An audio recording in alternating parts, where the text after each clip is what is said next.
Now the photo was sent, and the negatives was sent to 3 major laboratories here in the United States to study film and negative. And all 3 of the laboratories came to the same conclusion. Whatever is in that photo is exactly what the camera saw that day. Nobody in any way, shape, form, or fashion tampered with or messed with the negatives or the photos.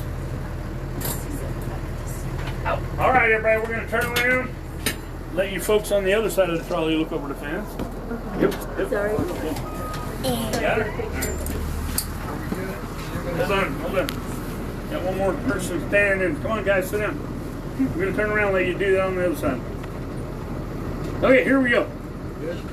Good. Now we're going to talk about the markers in here. If you've already been in here, it's pretty interesting. You walk around, read the markers. Many of the markers have a lot of different things on them. Some of them have Bible verses. Some of them have sayings that the family have written for friends and family and stuff. They also have a lot of poems and stuff like that. So if you get a chance to come up here, check it out. They had a fellow by the name of George Johnson. Now, George Johnson was a miner that worked here in Tombstone. He's buried here in Boot Hill Cemetery. And what happened was, he was a miner, like I said, and he worked for $1 or $2 a day as a miner. He could not afford to live in one of the fancy hotels in town. But he did live in a tent outside of town, and they built several tent cities for the miners to live in. What happened was, he decided to save up his money and buy himself a horse. He did save up his money, and he did buy a horse. The horse he bought, he was riding around the very first day. He approached him and warned him that the horse was stolen. He said he had a bill of sale, but he did not have the bill of sale on him. They were very impatient people. They hung him. They went back to his tent. They ransacked the tent. Now, back in those days, when you were part of the vigilance committee, you could actually take money from that. Then, reimburse yourself for anything you put out. So they busted up the tent and they found the bill of sale. It wasn't hard to find.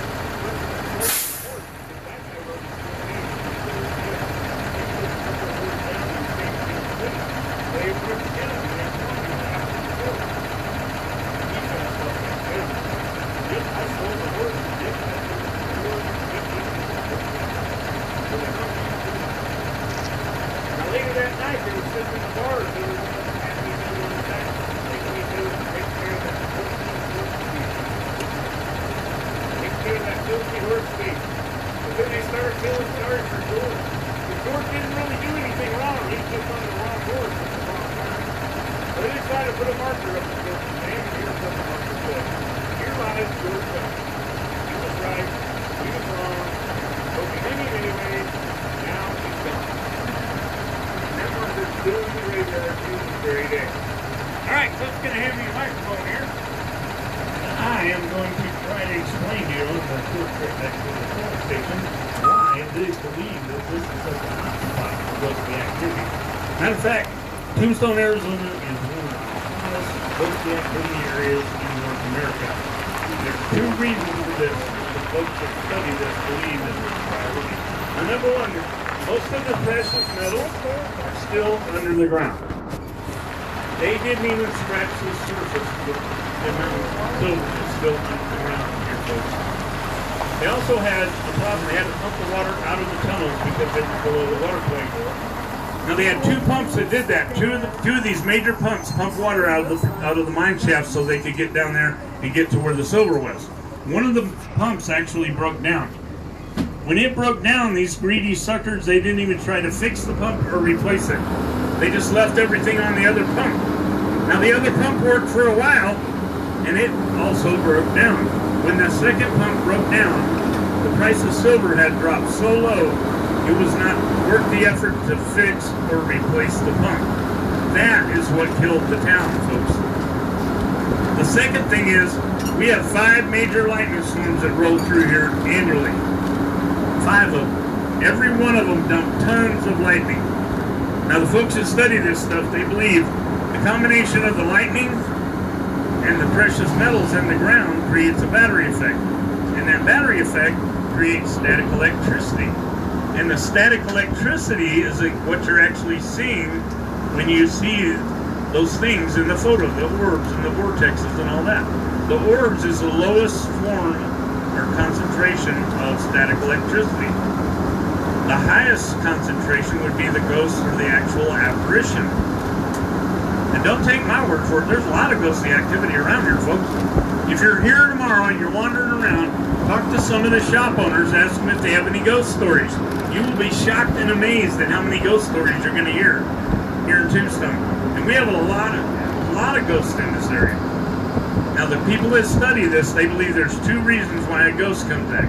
Number one, they had a traumatic experience during their life or their death.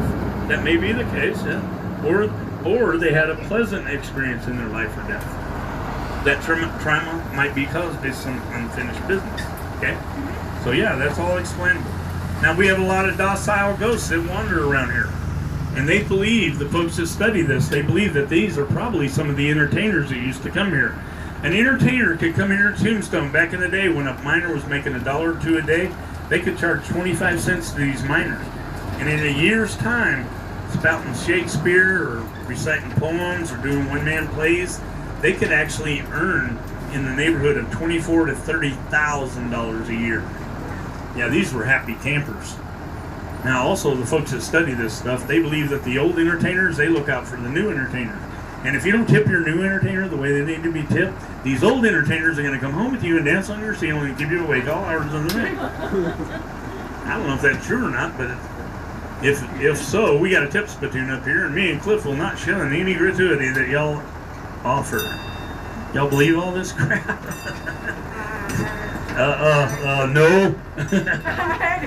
All right, skip all that. On behalf of the owners, Lee and Marla McKechnie, I want to thank you all for coming. I hope y'all had a good time. Hope you go home, tell your friends and neighbors and family, and maybe some of them will come back and take the tour as well, right?